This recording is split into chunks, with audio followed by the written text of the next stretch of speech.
The order we received from our commander-in-chief was focused, it was powerful, and it was clear. We devastated the Iranian nuclear program. But it's worth noting the operation did not target Iranian troops or the Iranian people. For the entirety of his time in office, President Trump has consistently stated for over 10 years that Iran must not get a nuclear weapon. Full stop. Thanks to President Trump's bold and visionary leadership and his commitment to peace through strength, Iran's nuclear ambitions have been obliterated. Many presidents have dreamed of delivering the final blow to Iran's nuclear program, and none could until President Trump.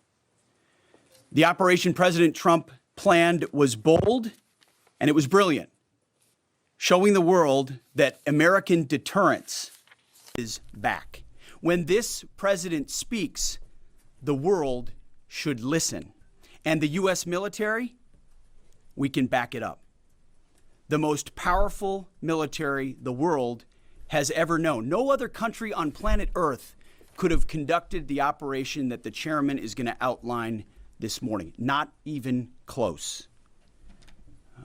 Just like Soleimani found out in the first term, Iran found out when POTUS says 60 days that he seeks peace and negotiation, he means 60 days of peace and negotiation. Otherwise, that nuclear program, that nuclear capability will not exist. He meant it. This is not the previous administration. The President Trump said no nukes. He seeks peace, and Iran should take that path. He sent out a truth last night saying this: any retaliation by Iran against the United States of America will be met with force far greater than what was witnessed tonight. Signed, the President of the United States, Donald J. Trump. Iran would be smart to heed those words. He's said it before, and he means it. I want to give recognition to the Chairman of the Joint Chiefs of Staff, the Joint Staff, General Eric Kurilla at CENTCOM, who did a phenomenal job, he and his staff, all of CENTCOM. Policy, across the board, this was a joint effort, and across the Pentagon effort. I want to recognize the pilots who flew those bombers, who flew those fighters, who flew those refuelers, warriors. I want to recognize the sailors on those destroyers, in those subs, on those carriers, warriors, all of them. I want to recognize our soldiers doing air defense, base defense, QRF, warriors, all of them. Every American involved in this operation performed flawlessly. Collaboration has never been easier. Your teams can customize social posts, email banners. And I want to give recognition to our allies in Israel as well. This is a plan that took months and weeks of positioning and preparation so that we could be ready when the President of the United States called. It took a great deal of precision. It involved misdirection and the highest of operational security. Our B-2s went in and out of downtown Tehran, of these nuclear sites, in and out and back without the world knowing at all. In that way, it was historic. A strike that included the longest B-2 Spirit bomber mission since 2001 and the first operational employment of the MOP, a massive ordnance penetrator. The mission demonstrated to the world the level of joint and allied integration that speak to the strength of our alliance and our joint forces. As President Trump has stated, the United States does not seek war, but let me be clear. We will act swiftly and decisively when our people, our partners, or our interests are threatened. Iran should listen to the President of the United States and know that he means it, every word. I want to give congratulations to our Commander-in-Chief. It was an honor to watch him lead last night and throughout, and to our great American warriors on this successful operation. God bless our troops, God bless America, and we give glory to God for his providence and continue to ask for his protection. I turn it over now to the chairman for specifics. Thank you, Mr. Secretary. Thanks for recognizing all of our folks out there doing our nation's work, and nice to see everybody on this early Sunday morning. Last night on the President's orders, U.S. Central Command, under the command of General Eric Kurilla, executed Operation Midnight Hammer, a deliberate and precise strike against 3 Iranian nuclear facilities. This was a complex and high-risk mission carried out with exceptional skill and discipline by our joint force. I want to thank every service member, planner, operator that made this mission possible. Their actions reflect the highest standards of the United States Armed Forces.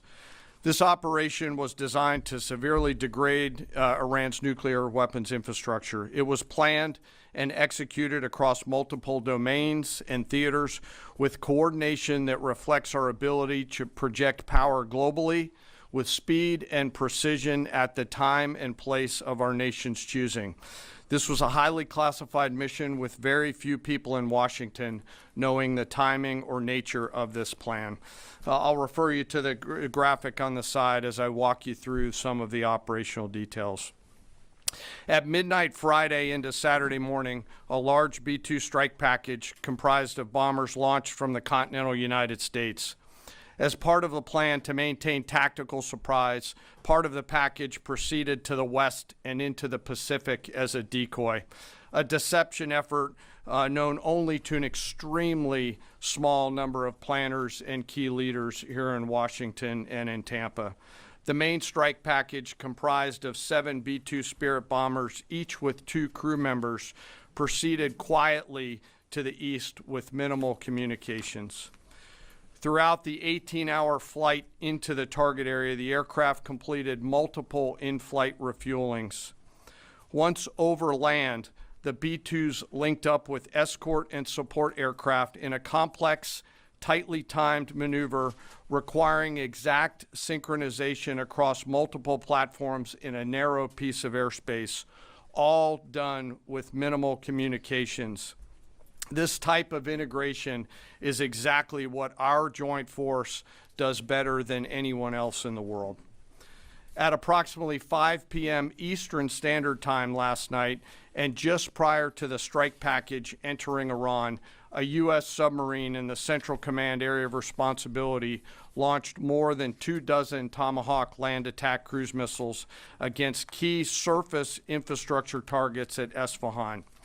As the Operation Midnight Hammer strike package entered Iranian airspace, the U.S. employed several deception tactics, including decoys, as the 4th and 5th generation aircraft pushed out in front of the strike package at high altitude and high speed, sweeping in front of the package for enemy fighters and surface-to-air missile threats.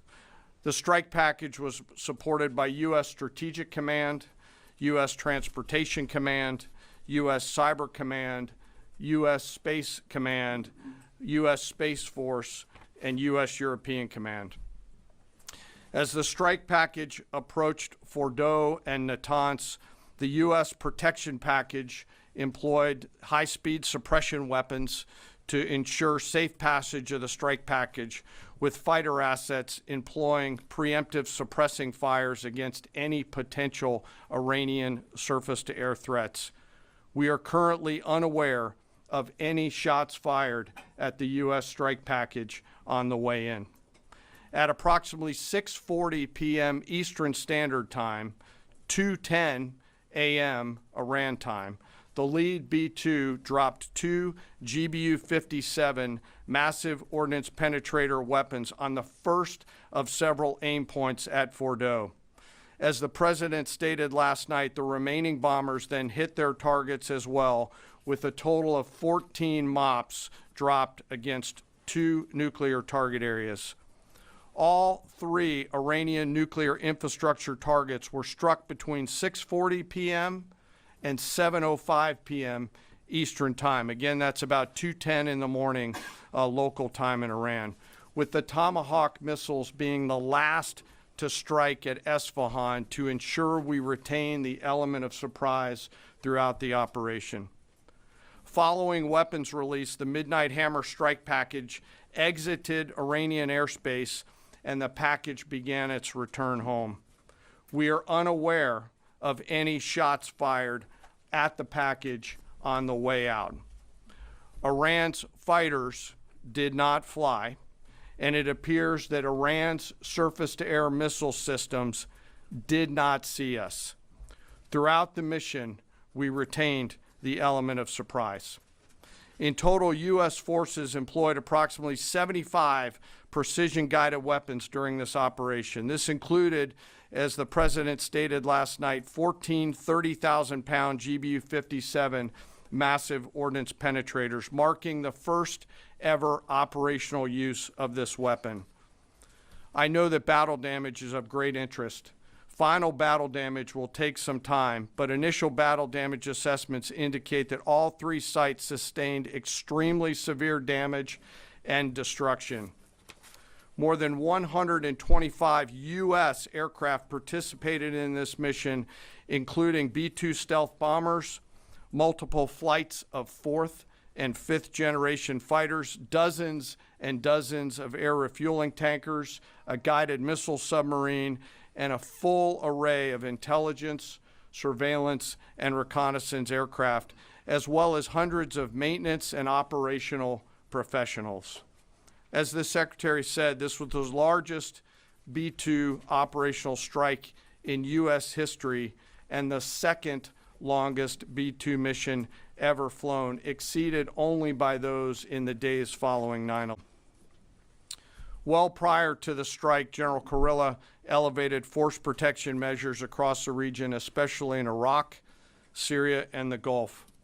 Our forces remain on high alert and are fully postured to respond to any Iranian retaliation or proxy attacks, which would be an incredibly poor choice. We will defend ourselves. The safety of our service members and civilians remains our highest priority. This mission demonstrates the unmatched reach, coordination, and capability of the United States military. In just a matter of weeks, this went from strategic planning to global execution. This operation underscores the unmatched capabilities and global reach of the United States military. As the President clearly said last night, no other military in the world could have done this. I join the President and the Secretary in being incredibly proud of the air crews, naval forces, cyber operators, planners, and support teams, and commanders who made this mission possible. It is their skill, discipline, and teamwork that makes this operation possible. I am particularly proud of our discipline related to operational security, something that was of great concern to the President, the Secretary, General Kurilla, and me, and we will continue to focus on this.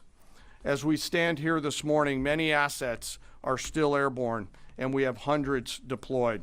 I ask that we keep our warfighters on their way home and our deployed service member in our thoughts. Our joint force remains ready to defend the United States, our troops, and our interests in the region. Thank you very much. We will take a few questions, Phil. Me? Yeah. So, is regime change off the table, Mr. Secretary?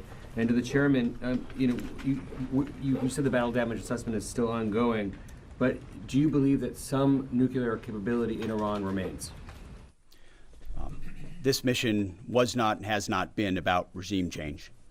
The President authorized a precision operation to neutralize the threats to our national interests posed by the Iranian nuclear program and the collective self-defense of our troops and our ally Israel. Thanks for your question. I think BDA is still pending, and it would be way too early for me to comment on what may or may not still be there. But thanks for the question. Green. No, behind you. Excuse me, Mr. Secretary, can you tell me, was there a particular moment when the President decided to pull the trigger on this operation where he said, now, rather than being, something in the holster, now we're going to pull the trigger on it?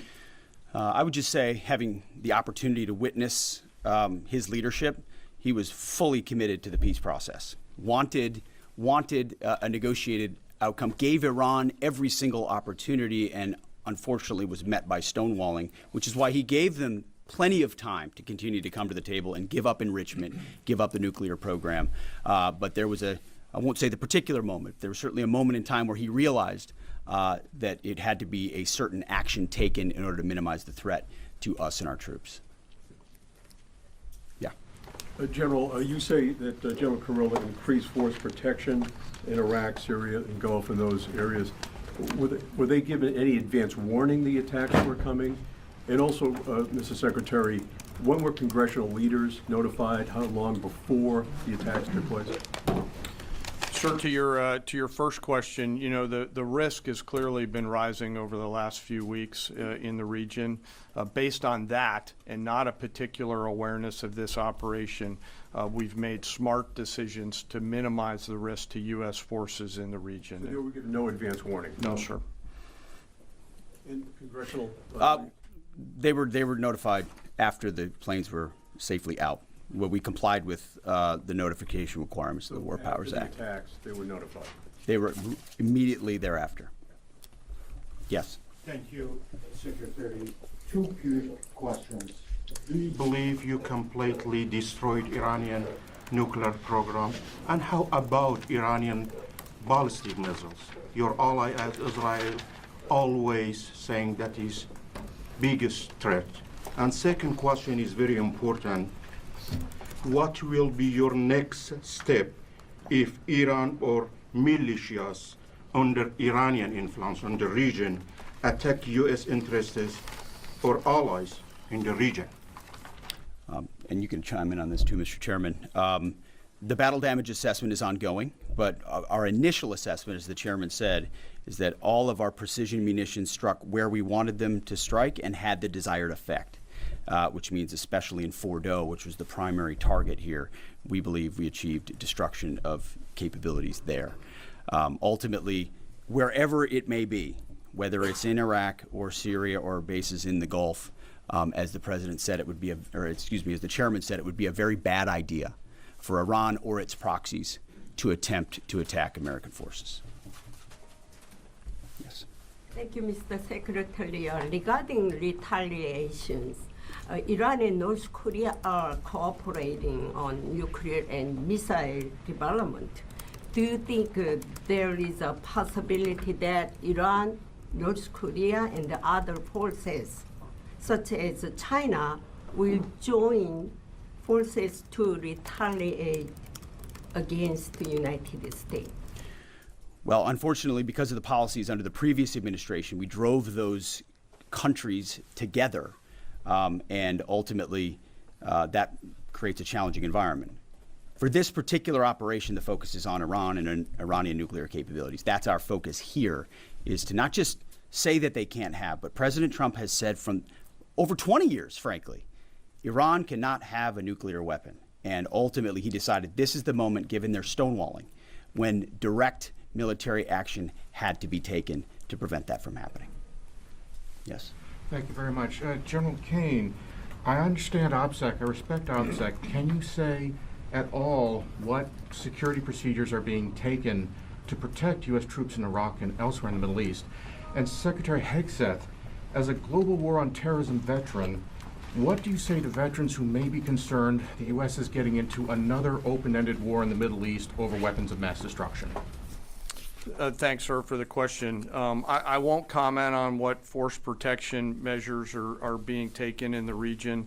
What I will say is we're being proactive and not reactive, and being very thoughtful about ensuring that we do all that we can to protect our forces out there. And I would just say, as the president has directed and made clear, this is most certainly not open-ended. It doesn't mean it limits our ability to respond. We will respond if necessary. The most powerful military in the world is postured and prepared to defend our people. But what the president gave us, as I said, was a focused, powerful, and clear mission on the destruction of Iranian nuclear capabilities. Those were the targets. That's what was struck. That's what was overwhelming. That's what was overwhelming. That's what the Iranian regime needs to understand, as the president put out last night. He wants peace. There needs to be a negotiated settlement here. We ultimately demonstrated that Iran cannot have a nuclear capability. That is a very clear mission set on this operation. Yes, hold on. Yes, right there. Thank you, Mr. Secretary. Question for the Secretary and the Chairman. How was this strike coordinated with the Israelis on a strategic level, militarily, and on a tactical level? Was there any direct Israeli military participation in this operation? Well, I would say certainly Israel had an incredible military success, especially at the beginning and ongoing, in degrading Iranian capabilities, in degrading Iranian launchers, MRBMs. It's been incredible to watch what our ally Israel has been able to do. And there certainly have been conversations. I mean, General Kurilla at CENTCOM has worked closely in the defense of Israel for many years. And part of this operation was the defense of Israel and the ongoing defense of Israel. But as it pertains to this strike, this was U.S. operated and U.S. led. We took advantage of some of the preparatory work that's been done over the past week and a half in terms of axis of approach. I won't get into the particulars, but as the Secretary said, it was a U.S. strike. We made sure we were not in the same piece of airspace and sky. Aside from that, that was the extent of it. We'll take a couple more. Yeah, right there. Question to the Secretary first. Are you concerned whatsoever now about the reaction from U.S. allies given the strike, particularly those in the Gulf? And to the Chairman, if I may, I understand you don't want to speak to specific assets and force protection measures, but do you anticipate at least having to bring in any further assets from other theaters to aid in force protection over the coming days? We certainly understand the challenges of allies in the region, and we have been respectful and in working in collaboration with them as it pertains to basing and sensitivities there. Ultimately, they've got a lot of assets and people in those locations also where American troops are co-located. So that's a consideration of ours. We've been in close consultation with them, and we appreciate the support that we have got. Thanks for the question on sort of the global picture. And as you know, that's one of my jobs, is to look globally at the entire range of challenges. We are always carefully considering our force posture around the world and then offering options to the Secretary and to the President. I won't comment on any future things, but the American people should know that we carefully consider those moves around the world and try to modulate as needed our force structure in the region. Absolutely. Yeah, right here. Thank you. What communications are being sent to the Iranians right now, and is there any possibility of diplomacy now or in the coming days? I can only confirm that there are both public and private messages being directly delivered to the Iranians in multiple channels, giving them every opportunity to come to the table. They understand precisely what the American position is, precisely what steps they can take to allow for peace, and we hope they do so. Yes. The president may not want an open-ended conflict. The Iranians may disagree. Are you prepared for a protracted war? Well, anything can happen in conflict. We acknowledge that. But the scope of this was intentionally limited. That's the message that we're sending. With the capabilities of the American military nearly unlimited. So Iran, in that sense, has a choice. But we've made it very clear to them, this is nuclear sites, this is nuclear capabilities, this is the line that the president set, and we set that back. Now is the time to come forward for peace. But I think one of the takeaways from this as well is the unprecedented level of ongoing cooperation. I can't speak highly enough of the chairman and his staff and General Kurilla in CENTCOM, what they've done to look around the corner, to pre-position, to understand how an operation like this comes together. The scope and scale of what occurred last night would take the breath away of almost any American if you had an opportunity to watch it in real time. And I think Tehran is certainly calculating the reality that planes flew from the middle of America in Missouri overnight, completely undetected over 3 of their most highly sensitive sites, and we were able to destroy nuclear capabilities. And our boys in those bombers are on their way home right now. We believe that'll have a clear psychological impact on how they view the future, and we certainly hope they take the path of negotiated peace. But I could not be more proud of how this building operated, of the precision, the sensitivity, and the professionalism of the troops involved in this effort. I will take one more. We'll take one more question. Yes, right there. Thank you, Mr. Secretary. Concerning the justification for these strikes, in March, the Office of the Director of National Intelligence released their threat assessment, concluding, quote, Iran is not building a nuclear weapon, and Khamenei has not authorized the nuclear programs he suspended in 2003, unquote. So what new intelligence does the U.S. have since then that the Iranians have changed their position on nuclear weapons? And does this new intelligence come from U.S. sources and methods, or are we getting this information from other countries? Well, I would just simply say that the president's made it very clear. He's looked at all of this, all of the intelligence, all of the information, and come to the conclusion that the Iranian nuclear program is a threat, and was willing to take this precision operation to neutralize that threat in order to advance American national interests, reduce the Iranian nuclear program, and obviously collective self-defense of ourselves and our allies. So he looked at all of it, understood the nature of the threat, and took bold action I think the American people would expect in a commander-in-chief. That's all we've got. Thank you very much. Appreciate it, Mr. Chairman.